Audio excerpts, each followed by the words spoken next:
계속 이어서 보도록 하겠습니다.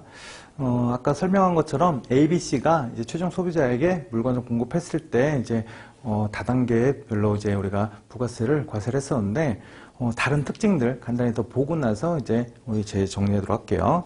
여러분들 328페이지 보시면 부가세 개념이라고 해서 이제 창출한 생산과 유통 과정에서 창출한 부가가치에 대한 과세라고 되어 있죠. 부가가치세는.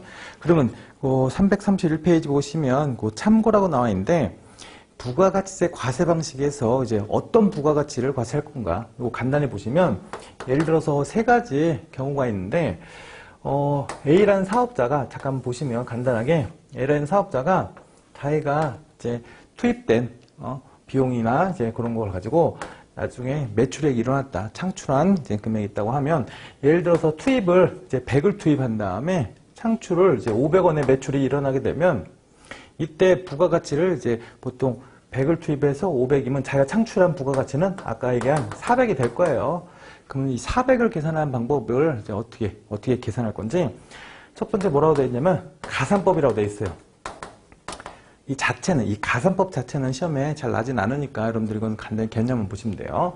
이 가산법은 뭐라고 되어 있냐면 투입을 생산의 4대 요소를 투입할 거예요. 이건 이제 우리가 이제 고등학교 때 배웠던 내용인데 경제학에서 토지, 노동, 자본, 경영 거기 나와 있죠. 그 참고에. 그래서 그거를 투입시키면 그거에 대한 대가가 나와요. 대가가. 그래서 나오는 임금, 이자, 임차료, 지대나 이윤 이렇게 나올 건데 이렇게 나오는 걔네 이자나 이윤 이런 지대 같은 경우를 다 더하면 이게 가산해서 이제 부가가치를 계산할 수 있다. 그걸 더하면 400이 나온대요. 근데 실제로 우리가 이걸 사용할 수는 없어요. 어렵기 때문에. 그래서 가산법은 그냥 이론적인 방법이고 두 번째 두 가지가 있는데 하나는 전 단계 거래공제법이라는 게 있고 거래공제법이라는 게 있고 따로 3번으로 해도 되는데 전 단계 세액공제법이라는 게 있어요. 세액공제법. 이 두 가지는 좀 중요해서 실제 결론적으로 말씀드리면 전 단계 세액공제법이 우리가 채택한 방법이다. 그러면 둘 차이를 한번 볼게요. 전 단계 거래공제법은 내가 매출액이 얼마니? 매출액은 500이 되는 거예요. 매출을 판매한 금액은 500원이 되는 건데 너 얼마 매입했니? 100원을 매입한 거예요. 그래서 구입비용은 100원이에요. 그래서 뭐라고 되냐면 매출액에서 매입액을 뺀 금액의 10%를 계산해서 부가세를 계산하겠다. 그래서 얘가 창출한 부가가치세, 납부세액을 400을 이렇게 계산할 거고 두 번째로 하는 건 전 단계 세액공제법인데 세액공제법은 요 10%가 500하고 곱해지는 50을 뭐라고 하거든요? 매출세액이라고 불러요. 매출액의 10%를 곱한 매출세액이라고 부르고 100에서 10% 계산한 금액을 우리 매입세액이라고 부를 건데 매입세액 이렇게 부를 거고 전 단계 세액공제법은 전 단계 거래공제법으로 해서 거래한 금액을 뺀 금액의 10%가 아닌 아예 세액을 계산한 거를 빼주겠다. 그럼 어떻게 보면 둘은 같아 보이는데 좀 달라요. 이거는 너는 매출하게 되면 꼭 세금계산서를 발행해줘라. 예를 들어서 발행해줘라. 그러면 너는 매출액의 10%만큼 항상 매출액의 10%는 매출세액으로 나올 거고 그 다음에 빼지는 이 100을 그냥 무조건 관리하는 게 아니고 상대방이 나한테 이제 뭘 줄 거예요? 세금계산서를 주겠죠. 주면 상대방이 준 세금계산서를 받아와서 그걸로 너는 매입세액으로 빼라는 구조예요. 얘네는 내가 실제로 매출과 매입을 다 관리해서 이제 그거의 10%. 그러니까 실제로 이 매입이라는 걸 다 공제해주지는 않는데 그걸 개별적으로 관리를 해서 이제 나중에 과세되는 걸 따로 구분하셔야 되는데 여기서는 실제로 난 매출만 관리하게 되면 이제 되는 거고 매입은 상대방이 매출을 관리할 거니까 나한테 주는 매입을 우리가 세금계산서를 받아서 그걸로 공제 받으시면 된다는 거죠. 그래서 이런 구조로 우리가 부가가치세를 계산하겠다. 그래서 우리 부가세 특징 중에 하나가 전 단계 거래공제법이란 말 나오면 틀린 거고 전 단계 세액공제법을 채택해서 이제 하고 있다. 이렇게 아시면 될 것 같아요. 그게 하나 있고 그 다음 페이지에 또 무슨 내용이 있냐면 이제 국경세라는 말이 나와요. 국경세 조정. 이제 물건을 만들어서 이제 국내에서만 사용하면 국내에서 부가가치 계산하면 끝나는데 국경세 조정은 뭐냐면 국내에서 생산한 물건을 외국으로 보냈을 때 어떻게 할 거냐죠. 외국에도 똑같이 부가가치세라는 게 보통 존재해요. 근데 보통 외국과 국내는 뭐가 다르냐면 부가가치세율이 좀 달라요. 그래서 국내의 부가가치세율은 10%인데 뭐 동남아나 이런 데에서는 7%도 있고 5%도 있고 뭐 15%도 있겠죠. 그래서 다른 부가가치율일 때는 어떻게 할 거냐, 그런 특징으로 이제 국경세 조정이 있을 건데, 국경세 조정은 두 번 과세되면 안 되잖아요. 여기서 부가세 과세한 다음에 다시 이제 외국으로 보내서 거기서 또 한 번 과세되면 부가세가 두 번 붙잖아요. 그렇게 붙이진 않고 한 번만 붙일 텐데, 어떤 식으로 국경세를 조정할 거냐? 첫 번째 이론이 생산지국 과세 방식이라는 게 하나 있고, 두 번째 소비지국 과세 방식이라는 게 있어요. 그래서 우리는 뭘 채택했냐? 결론적으로 또 우리는 소비지국 과세 방식을 채택하고 있어요. 요거의 특징은 뭐냐면, 생산지국 과세 방식은 이런 거죠. 생산한 나라에서 부가세를 붙이고 외국에서 부가세를 안 붙이는 거야. 그럼 예를 들어서 한번 볼까요? A라는 이제 한국의 한국, 이제 국내 한국에서 이제 B라는 이제 태국으로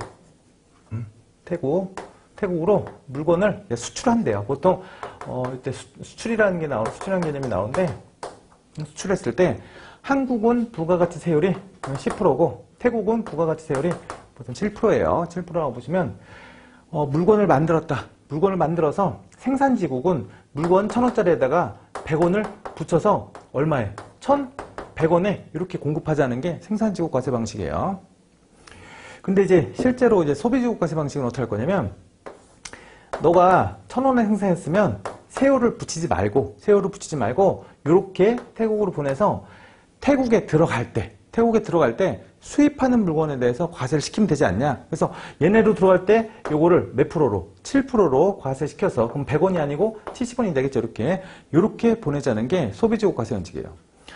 요거랑 차이가 뭐냐면, 만약에 여기서 생산된 물건은 당연히 1,070원이고 여기서 과세를 해서 보내는 건 1,100원이죠. 그럼 만약에 부가가치세율이 높은 나라에서 물건을 수출하게 되면 물건이 가격 경쟁력에서 뒤진다는 거죠. 그래서 뒤지니까 그거를 이제 보완하기 위해서는 소비지국 과세 원칙, 어차피 영해세율로 나가도 각각 나라에서 수입할 때 과세를 하면 되기 때문에 이런 식으로 보통 많이 하고 있고, 대부분의 국가가 이걸 채택하고 있어요. 우리나라도 마찬가지고. 그러면 소비지국 과세 원칙의 특징이 있어요. 특징. 그래서 얘의 특징은 두 가지인데, 수출하는 재화에 대해서는 뭘 해야 되냐? 영세율로 나가야 돼. 이게 지금 0이라는 거는 세율을 0으로 해서 나가는 영세율이라는 뜻이고, 영세율. 나중에 영세율하고 면세는 따로 제가 한번 설명 또 드릴 거예요. 그래서 드릴 거니까 그때 한번 더 보시고, 소비지국 과세 원칙 특징은 수출하는 재화에 대해서는 영세율. 그 대신 수입하는 재화에 대해서는 과세를 무조건 해야죠. 영세율로 그쪽에서 보냈을 거니까 우리는 10%로 과세를 한다는 소리예요, 이거는. 그래서 10%로 과세하는 이런 특징이 있다. 소비지국 과세 원칙의 특징이에요, 이게. 그래서 소비지국 과세 방식의 특징이다. 그러면 이제 우리가 채택한 것들은 전 단계 세액공제법을 채택하고 있고, 소비지국 과세 원칙을 이제 방식으로 도입해서 이제 과세를 하고 있다. 이렇게 보시면 될 것 같아요. 여기까지 참고 개념으로 한번 읽어보신 다음에 마지막으로 330페이지를 보고 제가 나머지 전체적으로 특징을 설명할 테니까 그걸로 정리하시면 돼요. 첫 번째, 소비형 부가가치세형이다. 소비형 이제 부가가치세다. 이렇게 나와 있는데, 이건 어떤 거냐면 A가 매출이 일어나면 그 중에서 이제 매입을 뺀 이런 구조에서 이제 부가세가 나온다는 거죠. 그래서 소비한 것만 이제 과세를 한다는 거고, 중간에 거기 보시면 중간재하고 자본재 합계액을 빼주죠. 그래서 투자한 것들은 이제 공제해주겠다, 차감을 시켜주겠다. 소비하는 부분에 대해서만 과세하겠다. 뭐 이런 개념이니까 뭐 간단히 읽어보시고, 또 중간에 여러분들 뭐 미리 이제 하는 거는 이제 뭐 5번째 보면 일반 소비세라는 게 있어요. 그러면 이제 어떤 걸 볼 거냐면, 우리가 전 단계 세액공제법에서도 너 매출액만 관리하라고 했죠. 그럼 네가 공급한 거에 대해서 다 과세시키겠대. 일반 소비세라는 건 다 과세시키고, 나중에 면세로 열거하는 것들이 있어요. 따로 이제 공부할 건데, 이 면세로 열거하는 것들은 어떻게 해주겠다? 과세를 안 하겠다. 그걸 제외하고는 다 과세하는 일반 소비세를 일반 소비세라는 이 특징이 있는데, 일반 소비세에 또 대응되는 개념이 특정 소비세라고 이제 개별 소비세라는 게 있어요. 그건 특정 재화만 과세시킬 거예요. 그래서 그런 개별 소비세와 상대되는 개념으로 일반 소비세라는 부가세 특징이 있고, 그 다음에 다시 두 번째 이제 우리 그 특징은 전 단계 세액공제법이라고 돼 있죠. 그 전 단계 세액공제법은 전 단계 거래공제법이랑 좀 달라요. 거래액을 빼주는 게 아니고 세액을 빼주는 거다. 그래서 세액을 빼면 네가 매입한 세금 계산서를 그냥 공제를 해주는 구조로 돼 있으니까 하여튼 이렇게 한번 보시면 될 것 같고, 세 번째 소비지국과세는 지금 뭐야? 요거죠, 요거. 국경세 조정으로 해서 이제 국가 간 우리가 부가세를 조정해줄 때는 소비하는 나라에서 과세시키겠다. 소비하는 나라에서 과세를 하려면 특징이 뭐예요? 수출하는 재화에 대해서는 영세율로 나가야 되고 영해세율로 나갈 거예요. 수입하는 재화에 대해서는 10%로 과세해서 들어와야 돼요. 그래서 우리나라는 부가세 과세 대상이 크게 세 가지인데, 재화 용역의 공급과 그 다음에 재화의 수입을 과세할 거예요. 용역의 수입은 과세가 안 되는데 하여튼 그 세 가지를 과세할 거고 뒤에서 다 나와요, 다시. 그래서 그거 때 한번 다시 정리하시면 될 것 같아요. 그 다음에 다단계 거래세라고 해서 지금 아까 처음에 얘기했던 것처럼 A, B, C가 공급을 하게 되면 그렇게 A에서는 자기가 창출한 부가가치세 10%만큼, B, C도 똑같이 부가가치 10%만큼 그 각 거래 단계별로 부가세를 부과시키겠다. 최종 그 부담하는 사람은 마지막이지만 부과는 중간중간에 다단계 거래하면서 부과를 시키겠다는 다단계 거래세는 특징이 있어요. 다섯 번째는 일반 소비세였었고, 그 밑에 간접세 아까 했었죠.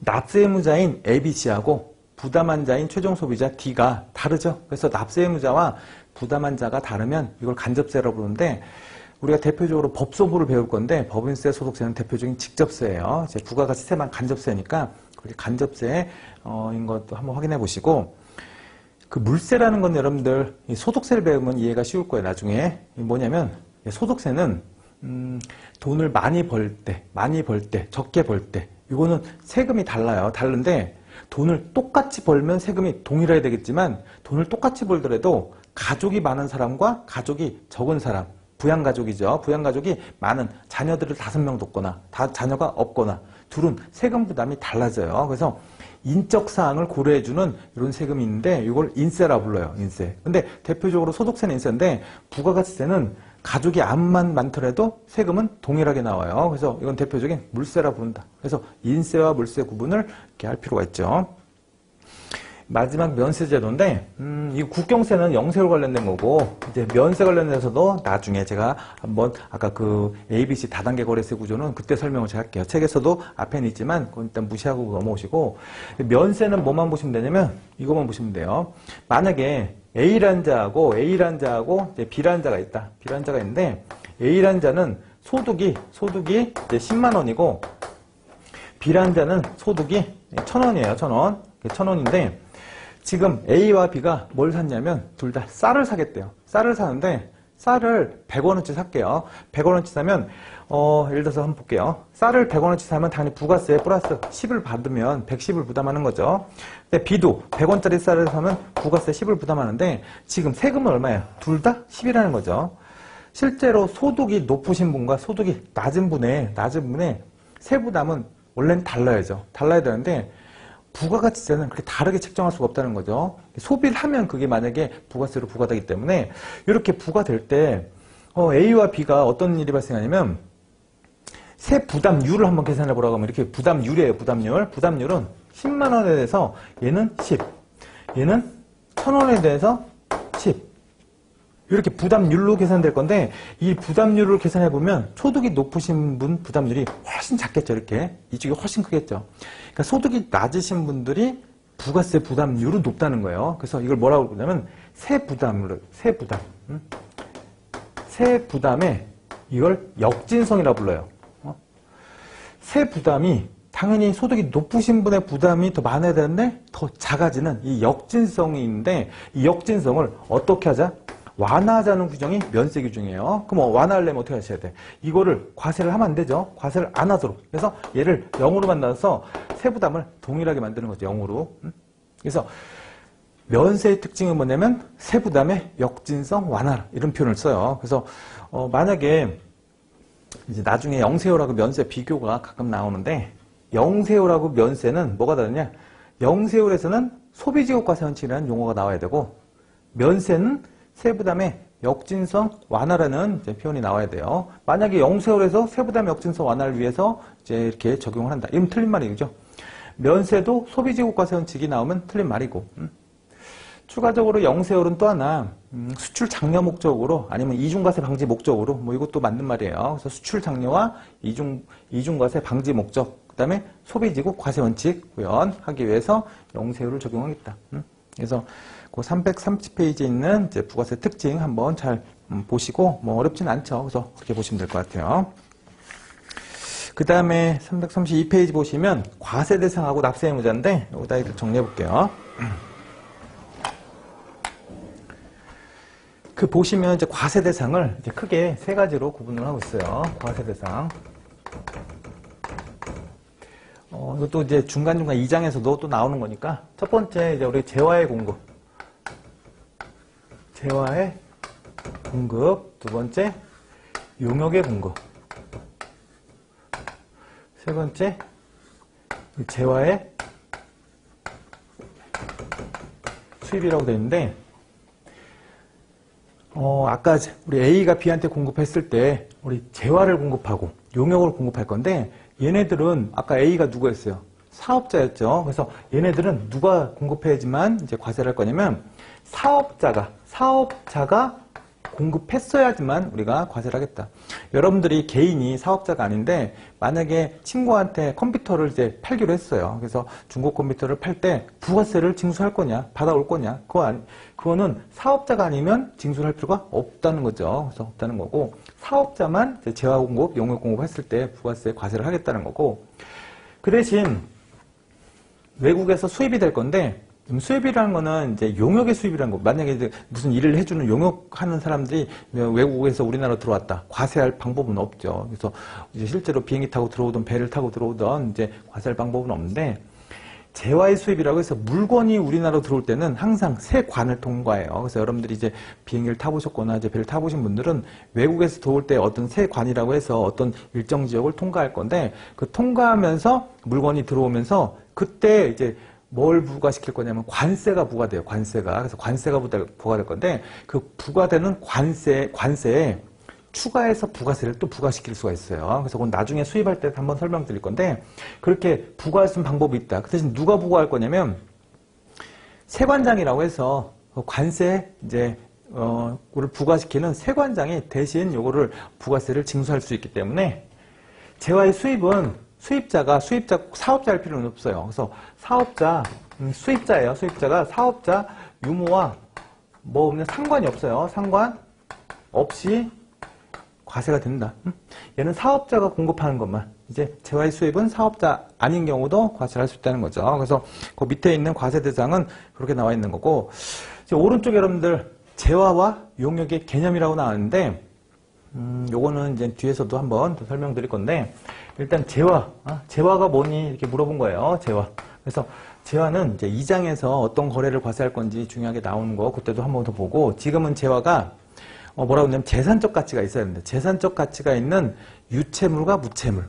그래서 유채물, 무채물 뭐 성격을 설명했으니까 그거 간단히 보시고 여러분들은 그냥 상품, 제품, 뭐 여러분들 보이는 이제 원재료 뭐 이런 것도 마찬가지고 아니면 이제 뭐 여러분들이 만드는 이제 하여튼 뭐 여러 가지 이제 제공품도 마찬가지겠지만 하여튼 그 이제 대상이라고 보시면 돼. 그래서 보이는 유채물, 그다음에 무채물처럼 하여튼 뭐 무슨 권리다. 이제 아니면 이제 예를 들어서 내가 무슨 권리 특허권이다. 이런 걸 이제 획득을 했어요. 그래서 특허권을 판대, 양도를 하게 돼요. 그래서 양도하게 되면 그 재화가 또 될 수도 있어요. 그래서 재산적 가치가 붙은 유채물과 무채물. 이걸 재화라고 부르는데, 일단 중요한 건 두 가지가 거기 밑에 나와 있는데, 일단 재화로 보지 않는 거. 여러분들 재화로 안 보는 애들이 있어요. 그래서 이 공급은 재화이지만 공급할 때 과세하지 않겠다 이런 것도 있겠지만 아예 재화로 보지 않는 세 가지가 있으니까 이건 미리 보고 할게요. 그래서 1, 2번, 2번, 3번이니까 뭐 간단하게 재산적 가치가 없는 거. 그거 보시면 재산적 가치가 없대요. 그래서 가치가 없는.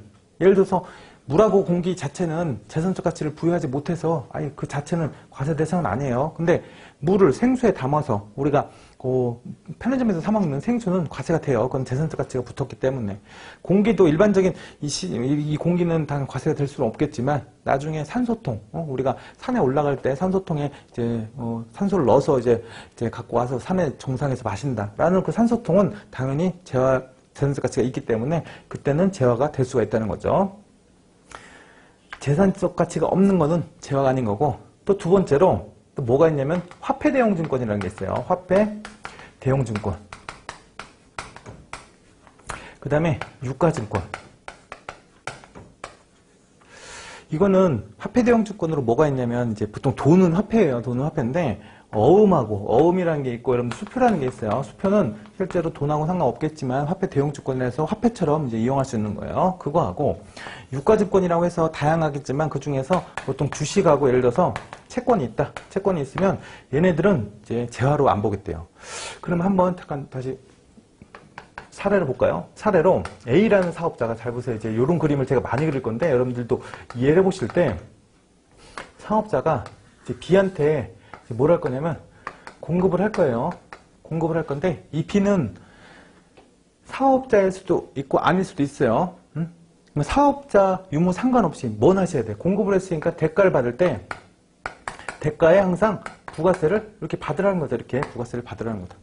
그래서 공급을 하게 되면 꼭 부가세를 같이 이걸 징수라고 하는데 이게 사업자인 여부 상관없죠. 사업자가 아니어도 받아와야 되고 사업자인 경우도 받아와야 되고 그 대신 사업자일 때는 뭘 해주는 거야? 증명 서류로 세금계산서를 발행해 주는 거죠. 그래서 이렇게 공급을 할 때 지금 이거 보세요. 얘가 얘한테 뭘 공급했냐면 주식을 줬대. 주식을 주면 주식을 산 거죠. 얘는 주식을 산 건데 그거를 이제 돈을 주고 주식을 샀을 때는 얘 입장에서는 부가세를 줘야 되는 거냐? 주식은 뭐가 아니래요. 유가증권이라 재화가 아니기 때문에 만약에 이게 주식이었으면 부가세가 없는 거예요. 이렇게 해서부터. 그리고 어음을 지급하면 당연히 부가세가 없는 거고. 이렇게 재화가 아닌 걸 제외하고 이제 공급했을 때는 다 과세를 하겠다. 이렇게 생각하시면 돼요. 그래서 그렇게 나왔으니까 이것도 잘 보시고 세 번째, 이거는 이제 나중에 볼 건데 간단히 제목만 볼게요. 임치물의 반환이 수반되지 않는 창고증권 이렇게 나와 있어요. 한번 잠깐 이거 볼까요? 창고증권하고 여러분 창고증권 제가 이거는 좀 어려울 수도 있겠지만 처음이라 어려울 수 있겠지만 이거 한 번만 들어보시면 이해하실 거예요. 그 다음에 이제 화물상환증이라는 게 있어. 화물상환증. 또 선화증권이라는 게 있어요. 선화증권. 이렇게 세 가지가 있는데 얘네 셋은 특징이 재화예요. 재화. 그래서 얘네들은 재화가 맞아요. 재화가 맞고 그렇기 때문에 얘네가 공급이 되면 당연히 과세가 되는 거예요. 공급이 되면 과세가 되는 거다. 근데 창고증권 중에 얘네들 임치물의 반환이 수반되지 않는 요건 예외래요. 예외. 한번 보시면 이런 거예요. 내가 창고업을 하고 있어요. 창고업을 하고 있으면 누가 나한테 물건을 이제 맡겨요. 그래서 창고에다가 물건 맡기면 대가를 주겠죠. 그러면 그 주인한테 창고증권을 발행해줘요. 뭐 대가는 따로 주는 거고 그거에 대한 용역은 당연히 과세되는 거예요. 근데 창고증권을 주면 그 주인은 창고증권을 가지고 있다가 실제 그 창고에 있는 물건을 팔고 싶으면 물건을 인도시켜야 되는데 그러기에는 뭐 물건도 많고 어차피 내가 굳이 뭐 갖다 줄 필요가 없죠. 그래서 이 창고증권을 만약에 거래를 해서 이제 공급을 하면 그거는 뭐 한 거다? 그 물건을 준 거랑 같은 개념으로 봐서 과세를 시키겠다는 거예요. 그래서 얘네가 공급이 되면 당연히 물건을 같이 공급할 수 있기 때문에 받아간 사람은 이제 그 창고에 와서 창고증권을 제시하면 물건을 찾아갈 수가 있다는 거죠. 그것처럼 창고증권의 공급은 물건의 공급과 같아서 과세를 한다. 두 번째, 화물상환증은 트럭을 운반하시는 분들이 물건을 싣고 가죠. 그 트럭에 대한 화물상환증이 나왔을 때 그 화물상증은 예를 들어서 뭐 팩스로 해서 이제 예를 들어서 그 지방으로 먼저 내보냈다. 그러면 거기서 이제 물건을 산 사람이 그걸 갖고 있겠죠. 그러면 트럭에서 운전하신 분들이 갖고 와서 그거 있는 분한테 그 물건을 드리고 오는 거죠. 그것처럼 화물상환증이 교환됐을 때 실제 트럭이 운반돼서 이제 그 물건이 교환될 때 공급이 될 때가 아닌 화물상환증이 제시가 되면 공급이 되면 팔았을 때 그래서 그랬을 때 공급을 로 보겠다는 게 이제 요거 화물상환증이고 선화증권은 배예요. 배 똑같은 거니까 창고, 차, 배 비행기도 마찬가지겠지만. 그래서 이런 증권을 발행하게 되면 그 증권에 대한 공급이 일어나게 되면 재화가 공급된 거고, 그럼 당연히 과세가 되겠다. 근데 얘는 뭐냐면 임치분의 반환이 수반되지 않는데요.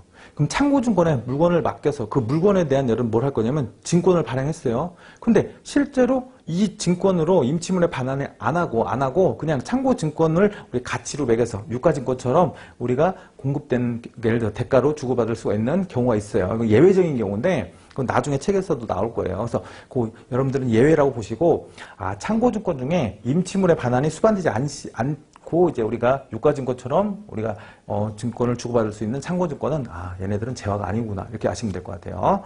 그래서 이 세 가지는 재화가 아니니까 먼저 보시고, 그 또 용역이라고 해서 밑에 나온 거 있죠. 이거는 뭐라고 되어 있냐면 재화가 아니래요. 재화가 아닌 재산적 가치가 있는 용역은 여러분들 영물을 제공하거나, 또 뭐라고 되냐면 용역은 이렇게 돼 있어요.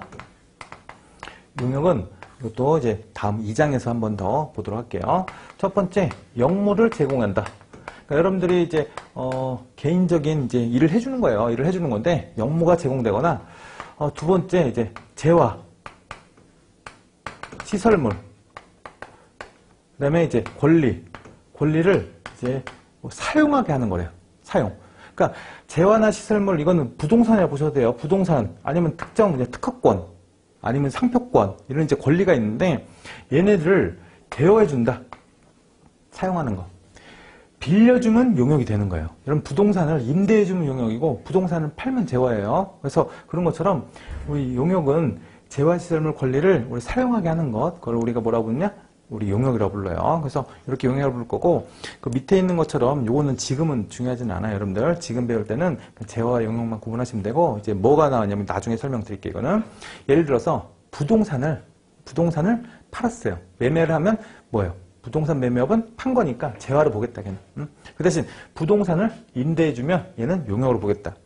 그 밑에 이제 위탁 가공이 있는데, 그럼 마지막에 재화시설물 권리부터 볼게요. 재화시설물 권리를 양도하면 재화, 그 다음에 빌려주면 용역, 이게 나눠요. 그래서 부동산하고 이제 재화시설물 권리를 따로 구분하고, 중간에 여러분들 첫 번째 줄 음식점하고 건설업은 이제 걔네들은 무조건 용역이래요. 근데 중간에 이제 뭐가 들어있냐면, 잠깐만, 이제 여기다 쓸게요.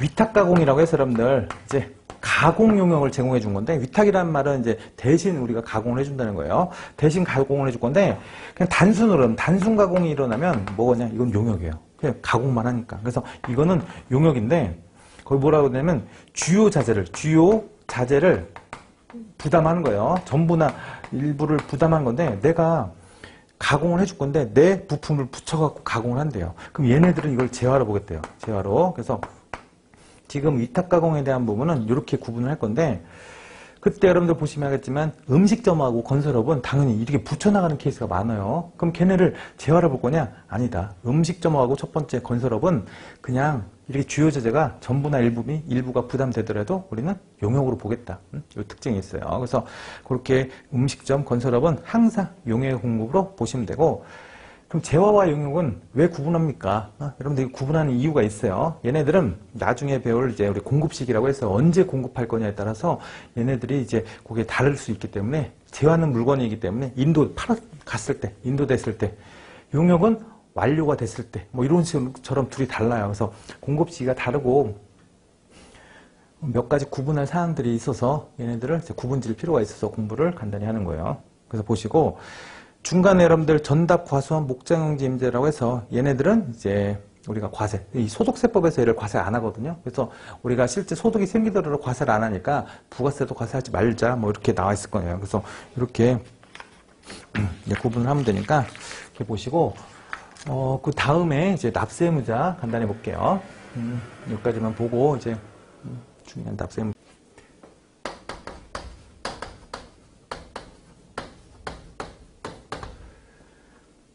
부가가치세 납세의무자는 제가 뭐라고 했냐면 사업자라고 했어요. 그래서 납세의무자는 사업자인데, 사업자의 특징이 좀 있어요. 특징은 뭐 그렇게 중요하진 않지만, 사업자의 특징은 그 책에 나온 것처럼 세 가지 사업자 요건이 되려면, 일단 영리 목적 유무에도 불구하고, 그러니까 영리성이 없어도 사업자가 될 수는 있어요. 그래서 국가나 지방자치단체가 납세 의무자가 될 수는 있어요, 지금. 그래서 영리성이 없더라도, 이제 지금 비영리 단체라고 해도, 이제 우리가 사업자가 될 수가 있다.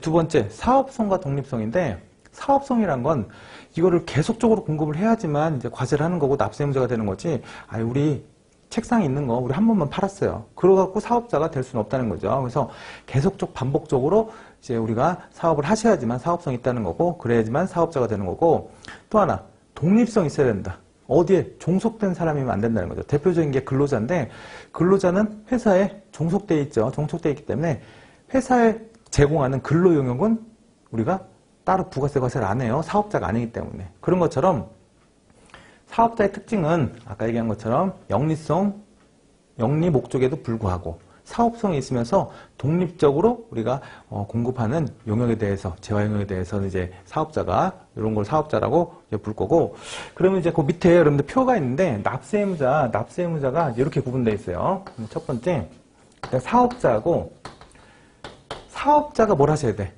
사업자의 특징 금방 세 가지 보시면 되고, 사업자가 재화 용역을 공급해야지만 과세한다고 했죠. 그 다음에 재화를 수입하는 자. 그럼 재화를 수입하는 자는 사업자가 아니어도 된다고 했죠? 사업자면 여기 있을 거고, 사업자가 아니면 여기로 가는 거예요. 지금 양쪽에 있는 거고. 그럼 사업자인데, 사업자는 크게 두 가지 사업자가 있대요. 과세를 하는 사업자하고, 면세 사업자로 이렇게 구분을 해요. 그래서 사업자는 두 가지 사업자가 있다. 그럼 우리가 배우는, 이제 부가세에서 배우는 사업자는 누구냐? 얘를 얘기하는 거예요, 얘를. 면세 사업자는 부가가치세법상 사업자는 아니에요. 그래서 근데 만약에 사업을 하는 분들이 만약에 부가가치세 면세 재화 용역을 공급하면 당연히 사업자는 사업자인데 부가가치세 과세 사업자가 아니고 면세 사업자라 얘네들은 뭘 할 거냐면 법인세법하고 소득세법의 규정을 적용받아요. 그래서 부가가치세법은 아닌 법인세법상 소득세법상 이제 사업자 등록을 할 거예요. 사업자 등록을 할 거고. 그 사업자들은 부가세랑 상관은 없다. 일단 그렇게 하시면 되고. 과세 사업자는 또 두 가지로 나눌 건데, 이제 우리가 보통 배우는 일반과세자하고, 이제 간이과세자라는 게 있어요. 간이과세자가 있는데, 둘 다 이제 사업자예요. 그래서 사업자 등록도 하는데, 얘네들은 둘 다 특징은, 부가가치세법이에요. 여러분, VAT는 부가가치세법인데, 부가가치세법상 사업자 등록을 하는 거죠. 사업자 등록을 해서, 이제, 우리가 사업을 하는 거다. 그러면 예를 들어서 과세 사업과 면세 사업을 같이 하는 사업자. 그러니까 난 과세도 하고 면세도 하겠다. 이걸 뭐라고 부를 거냐면 겸용사업자라고 불러요. 겸용사업자. 겸용사업자인데 이 사람은 과세와 면세를 같이 한대요. 그럼 이 사업자는 무슨 사업자겠어요? 당연히 과세가 들어가면 무조건 부가가치세법상 과세사업자가 되는 거예요. 그러면 두 개 겸용했을 때는 어떤 특징이 있냐면, 이제 이게 나중에 이제 계산으로는 어려운 파트인데, 그냥 이론적으로는 쉬워요.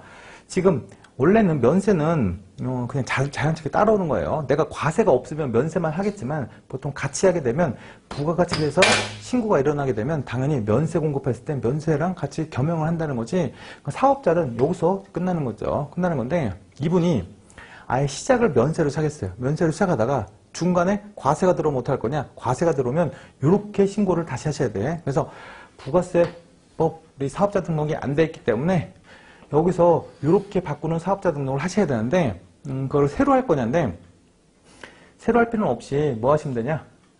법인세법상 사업자 등록을 정정을 하시면 돼. 사업자 등록 정정 신고를 하시면 신고를 하시면 부가가치세법상 사업자 등록자로 바꿔줘요. 그 대신 사업자 번호도 다르게 나올 거다. 이건 나중에 사업자 등록을 할 때 다시 설명을 드릴게요. 그래서 지금 과세사업자, 부가세법상 사업자 등록을 할 거고 납세 의무가 있는 거예요. 부가세 납세 의무가 없겠죠. 이 재화를 수입하는 자는 뭐라고 했어요? 외국에서 수입을 하면 사업자가 아니어도 되고 사업자가 돼도 되는 거고, 이건 누가? 세관장이 대신 이제 납부를 해주고, 징수를 해줄 거니까, 이것도 당연히 부가세법상 의무가 있어요, 당연히. 그래서 거기 보시면 부가세법상 납세 의무가 있다고 돼 있죠. 그래서 납세 의무는 지금 있고, 없고, 있고, 이렇게 구분이 된다. 일단 그 책에서 나온 대로 한번 보실 필요가 있어요. 나중에 겸용사업자는 둘 다 같이 하는 사업자다. 일단 335페이지 보시면 이거는 간단히 참고해서는 1번만 여러분들 확인하세요. 일단 2번은 지금은 안 보셔도 돼. 나중에 영세를 배우시면 그때 같이 나올 거니까 1번 보시면 사업자는 뭐라고 되냐면 만약에 아까 얘기했던 것처럼 이런 게 있죠. A라는 사업자가 B한테 공급을 하죠. 이 그림으로 여러분들 많은 걸 설명할 거니까 간단히 항상 생각을 해보세요. 그럼 대가를 받을 때 제가 어떻게 그랬어요? 1,000원을 이제 물건값으로 해서 대가를 받아야 되는데 만약에 B한테 100을 못 받았어요. 그럼 A한테 네가 물건 공급한 거에 대한 대가를 받을 때 이제 부가세를 안 받았으니까 부가세 넌 내지 마. 이러겠어요? 아니면 부가세를 내겠어요? 만약 이걸 못 받으면 A가 자기 돈으로 100원을 내셔야 돼. 매출은 했으니까. 그것처럼 거기 1번은 사업자 등록 여부 및 징수 여부에 상관없이. 그러니까 등록은 사업자 등록을 안 하고 물건을 팔았다. 그것도 부가세는 내셔야 돼요. 나중에 발각이 되면 내셔야 되고. 그 다음에 징수한다는 건데 징수를 해서 납부하는 건데 징수를 안 하면 네가 이제 납부를 해야 된다는 거죠. 징수 여부 상관없이 무조건 부가세 납세 의무는 있다는 게 1번이고 그 다음에 아까 얘기했던 2번 같은 경우 재화에 수입하는 자 같은 경우는 수입자가 어떤 목적이든 상관없이 다 들어올 때 수입하는 금액에 대해서는 다 과세하겠다. 뭐랑 연관돼 있어요? 우리가 소비지국 과세 원칙과 연관이 돼 있죠. 그렇게 보시면 되고 3번, 4번은 실제로 중요하진 않아요. 중요하진 않으니까 이게 문제 뒤에 있어서 여러분들 간단히 이제 한번 읽어만 보시면 되는데 농민이 자기 농지의 확장 또는 이제 토사석을 일시적으로 판매했다. 그 일시적이라는 말이 중요한 건데 일시적으로 뭐 하나만 했어요. 사업적으로 한 게 아니죠. 그럼 사업자가 아니라고 했죠. 그래서 그런 경우는 과세를 안 한다. 이게 있고 이 청산 중에 있는 내고법이라고 해서 이제 법인이 이제 문을 닫는데요. 그래서 청산 그 기간인데 아예 또 문을 닫은 건 아니에요. 그 기간 중에 발생하는 부가세 납세 의무는 당연히 져야죠. 그래서 거기 나중에 계속 등기를 하던 상관없이 사업을 이제 중간에 청산하다가 또 이런 경우도 있어요. 이제 우리 사업을 계속 해야겠다 해서 계속 청산을 한다고 해놓고 선언을 해놓고 예를 들어서 사업을 계속한다. 그럼 부가세는 당연히 납부를 해야 된다. 뭐 이렇게 보시고 요것도 나중에 한 번 더 이제 보도록 할 거니까 이제 어디 법인세에서 여러분들 한번 볼 거예요. 그래서 그것도 한번 들어보면 더 이해가 쉬울 거다. 밑에 참고 그 중간에 2번은 안 보셔도 되고 335페이지 밑에 참고 보시면 일단 이런 게 있어요. 이거는 뭐 구체적으로 볼 필요는 없는데. 소득세가 과세되는 농가 부업이 있어요. 그러니까 농가 부업이라는 건 농사를 짓다가 중간에 이제 돼지나 소를 키워 팔아서 이제 부업 소득으로 얻을 건데 그 중에서 소득세에서 뭘 뺄 거냐면 소득세가 과세되지 않는 비과세되는 농가 부업들이 있어요. 그 중에서 과세되는 농가 부업은 무조건 부가세도 같이 과세하셔야 돼요. 그래서 소득세가 과세되는 농가 부업은 부가세도 과세를 하겠다. 첫 번째. 소득세가 비과세되는 부분인데 비과세되는 것 중에 여러분들 첫 번째 축산, 어로, 양어처럼 어떤 특정한 우리 부분만 우리가 부가세 과세 안 할 거고 그 대신 밑에 보면 민박집, 음식물 판매 이것도 비과세되는 농가 부업소득이 될 수 있어요. 근데 이건 이제 금액 기준으로 나누긴 하는데 소득세에서 이런 것처럼 민박이나 만약에 음식물 판매하는데 이 사람들은 부업소득이라서 과세 안 하고 그러면 다른 이제 부업소득이 아닌 분들은 이제 본업인이신 분들은 과세하고 뭐 형평이 안 맞죠. 그래서 일반적인 어떤 사항들은 또 부가세 과세하겠다 이렇게 구분이 되어 있으니까 여러분들은 거기 중간에 나오는 소득세가 비과세되는 농가부업소득에서 부가세 과세 안 하는 부분이 있다 이렇게 아시면 돼요. 그래서 그렇게 해서 넘어가시면 될 것 같다.